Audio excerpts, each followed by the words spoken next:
पाचही राज्यांची आत्ताची आकडेवारी आपण पाहूयात। आसाममध्ये 140 जागांपैकी 102 जागा काँग्रेस आणि त्यांच्या मित्रपक्षांनी, तर 35 जागा माकप, भाजप, 3 जागा आणि इतर 0 जागा अशी परिस्थिती आता आहे। असं लीड्स आहेत। हे आपण आसाममधले कल बघतोय, त्यामुळे आसाममध्ये एक हाती भाजपची सत्ता येणार आता स्पष्ट आहे। केरळची परिस्थिती आपण पाहूयात। भाजप केरळमध्ये 126 पैकी 126 जागांचे निकाल आलेले आहेत।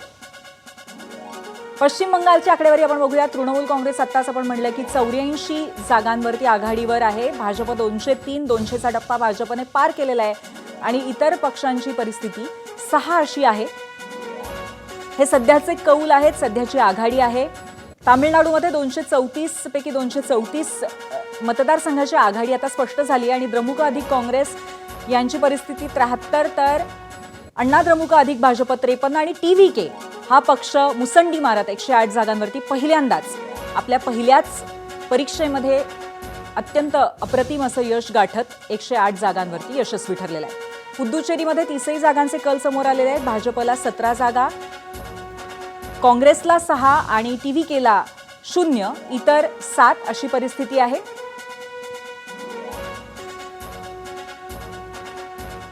आणि पश्चिम बंगालची पुन्हा एकदा परिस्थिती आपण बघूया। तृणमूल काँग्रेस 84 जागांवरती लीडवर आहे। भाजप 203, काँग्रेस 1 आणि इतर 5। त्यामुळे संपूर्ण देशामध्ये भाजपच्या सर्व कार्यकर्त्यांचा, पदाधिकाऱ्यांचा, सत्ताधाऱ्यांचा सुद्धा विविध राज्यांमध्ये प्रचंड मोठ्या प्रमाणात जल्लोष पाहायला मिळतोय।